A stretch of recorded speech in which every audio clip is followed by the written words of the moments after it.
કહેવા અને સમજવા જેવું.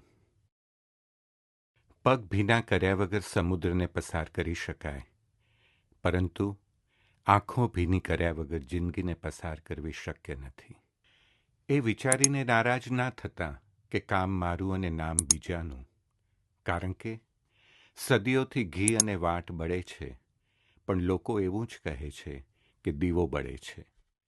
જ્યારે હજારો સપના તૂટી જાય ને સાહેબ, ત્યારે તેને જીવિત કરવા માટે બે જ વ્યક્તિ મળે છે, માતા અને પિતા. રાખવી પડે છે લાગણીઓને દિલમાં દબાવીને સાહેબ. એ લાગણીઓનો દરિયો જો તોફાને ચડે ને તો ઘણાને લઈને ડૂબે છે. પીઠ હંમેશા મજબૂત રાખવી, કેમ કે શાબાશી અને દગો તેની પાછળ જ મળે. શબ્દો મારા સાંભળી વાહ વાહ તો સૌ કરે, પણ મૌન મારું સાંભળે, કાશ એવું એક જણ મળે. બદલો લેવામાં શું મજા આવે? મજા તો ત્યારે આવે જ્યારે તમે સામેવાળાને બદલી નાખો. સંબંધ તો એવા જ સારા જેમાં હક પણ ન હોય અને કોઈ શક પણ ન હોય. ખુદને ખરાબ કહેવાની હિંમત નથી રહી, તેથી બધા કહે છે જમાનો ખરાબ છે. ઘણી મેં શોધ કરી શ્લોકને સ્તુતિમાં, પણ ઈશ્વર આખરે મળ્યો સ્નેહ અને સહાનુભૂતિમાં. જ્યારે નાના હતા ત્યારે મોટી મોટી વાતોમાં તણાઈ ગયા, અને જ્યારે મોટા થયા ત્યાં તો નાની નાની વાતોમાં વિખેરાઈ ગયા. જો નિભાવવાની ચાહ બંને તરફ હોય તો દુનિયાનો કોઈ સંબંધ ક્યારેય તૂટતો નથી. તમારા ચહેરા પરનું સ્મિત એ કુદરતે તમને આપેલી બક્ષિસ છે, પણ એ જ સ્મિત જો તમે કોઈના ચહેરા પર લાવી શકો તો એ તમે કુદરતને આપેલી રિટર્ન ગિફ્ટ છે.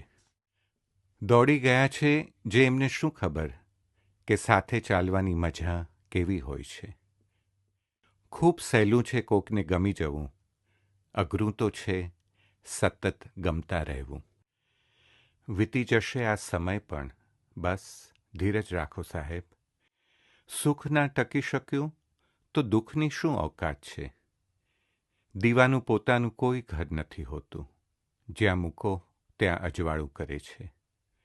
જિંદગી ત્યારે સફળ ગણાય જ્યારે તમારો પરિચય તમારે ના આપવો પડે. ઓવરટેક કરવામાં થોડું ધ્યાન રાખજો સાહેબ, સૌથી આગળ ક્યાંક એકલું ના થઈ જવાય.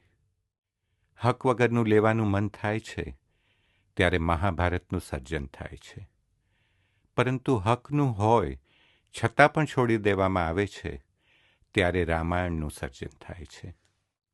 નાટકમાં સૌથી અઘરું પાત્ર મૂર્ખનું હોય છે, અને તે ભજવનાર બહુ જ હોશિયાર હોય છે. શબ્દો તો હંમેશા સંવેદનાથી છલોછલ હોય છે. તેમને છંછેડવા, છેતરવા, છાવરવા, છુપાવવા કે છલકાવવા એ નક્કી આપણે કરવાનું છે. આપણે માફ તો વારંવાર કરી દઈએ છીએ, પરંતુ ભરોસો તો એક જ વાર કરીએ છીએ.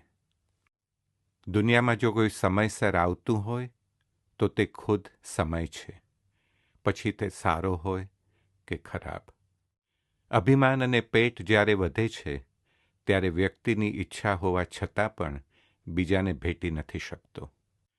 જબરી ચીજ બનાવી છે ધન. મોટા ભાગનાનું ભેગું કરવામાં જ નિધન થઈ જાય છે. એકલા ચાલવું આમ તો અઘરું નથી, પણ કોઈની સાથે ચાલ્યા પછી એકલા પાછા ફરવું એ ખૂબ જ અઘરું છે. ફૂલ નહીં, પાંખડી બનીને રહેવું છે. પાણી નહીં, ટીપું બનીને રહેવું છે. નથી વહેવું કોઈની આંખોમાંથી આંસુ બની શકે તો આમ જ હોઠો પર સ્મિત બનીને રહેવું છે. નથી જોઈતા મતલબથી ભરેલા સંબંધો, મને તો બસ નિસ્વાર્થે મિત્રોની સંગાથે રહેવું છે. મારે ક્યાં સાગરની લહેરો બની વહેવું છે. મારે તો મિત્રોથી ભરેલા આસમાનમાં ઉડવું છે. મને તો બસ આમ જ મિત્ર બનીને મિત્રો સાથે રહેવું છે.